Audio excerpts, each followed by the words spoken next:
conquête dans la Bible consistait normalement à réclamer par des guerres l'héritage qui appartenait aux enfants d'Israël. Les enfants d'Israël, le Seigneur a eu à les promettre des choses. Le Seigneur a eu à leur dire certaines promesses. Mais au-delà de promesses, le Seigneur leur dit de conquérir. Cela d'ailleurs nous montre deux choses. C'est que lorsque Dieu promet, c'est la part de Dieu. Mais lorsque l'homme arrive à conquérir, c'est la part de l'homme. Alléluia.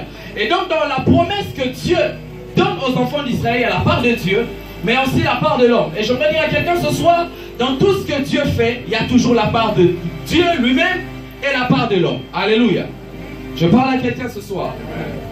Et donc, comme je l'ai dit, la conquête consistait à réclamer par les guerres ou par la force l'héritage qui appartenait aux enfants d'Israël. Et le livre de Josué est le livre le mieux placé pour parler, qui a beaucoup plus parlé de la conquête. Le livre de Josué. Parce que lorsque Moïse est parti, Josué était un chef de l'armée que Dieu a établi afin de conquérir certaines terres. C'est vrai, au temps de Moïse, il y a quand même quelques terres que le peuple a eu à conquérir. Mais la conquête pleinement a commencé au temps de Josué. Je parle à quelqu'un ce soir. Alléluia. Et donc, Dieu a donné la promesse aux enfants d'Israël que vous devez avoir la terre promise. Mais au-delà du fait qu'ils puissent avoir la terre promise, Dieu leur demande de conquérir. Alléluia. Je vais entrer dans le passage que nous avons lu, notre passage de base. Ne vous inquiétez pas. Mais seulement, vu que le livre de Josué nous montre la conquête, et donc Dieu a donné une promesse, a donné des promesses aux enfants d'Israël. Mais il leur demande de conquérir. Et j'aimerais dire à quelqu'un ce soir que dans la marche avec Dieu, il y a trois types de promesses. Dis après moi, trois types de promesses.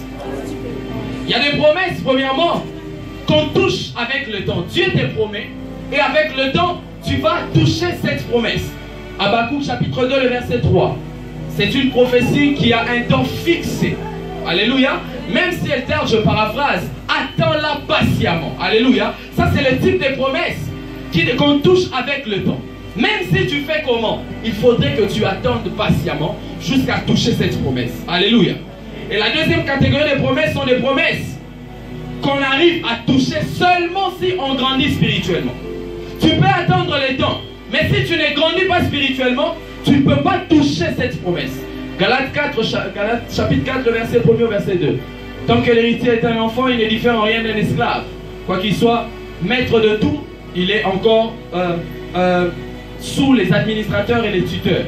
Dans ce passage, ça nous parle de la notion du temps, c'est vrai, mais ça nous parle aussi de la notion de grandir, tant que l'héritier est un enfant.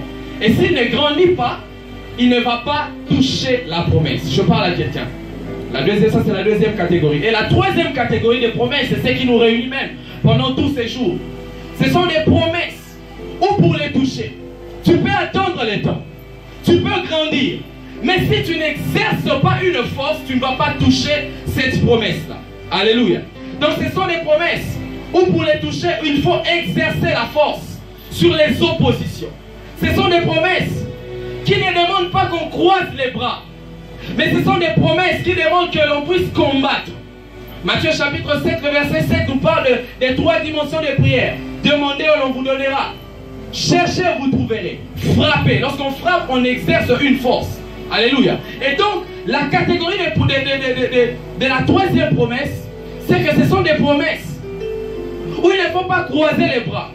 C'est un peu comme ce que Dieu a donné aux enfants d'Israël. Il leur a dit, vous entrerez dans la terre promise. Mais il ne faut pas croiser les bras. Il faut combattre afin de pouvoir toucher la terre promise. Je parle à quelqu'un. Je parle à quelqu'un. Et donc, retenons, frères et sœurs dans le Seigneur, que toutes les promesses ne seront pas faciles à toucher.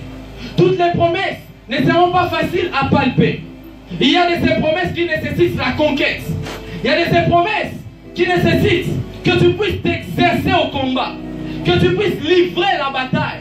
Tant que tu croises les bras, tu ne vas pas toucher ces choses. Tant que tu attends à ce que Dieu vienne vers toi, tu ne vas pas toucher ces choses. Il faudrait réclamer, il faudrait donc batailler avant de toucher à ces promesses. Et la terre promise fait partie des promesses que Dieu a données aux enfants d'Israël.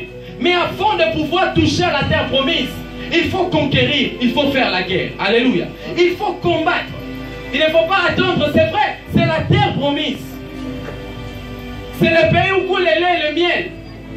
Mais ce n'est pas une promesse où pour toucher à cela, il faut croiser les bras. À chaque héritage, frères et sœurs dans le Seigneur, parce que même la terre promise était l'héritage des enfants d'Israël. C'était leur promesse, leur héritage.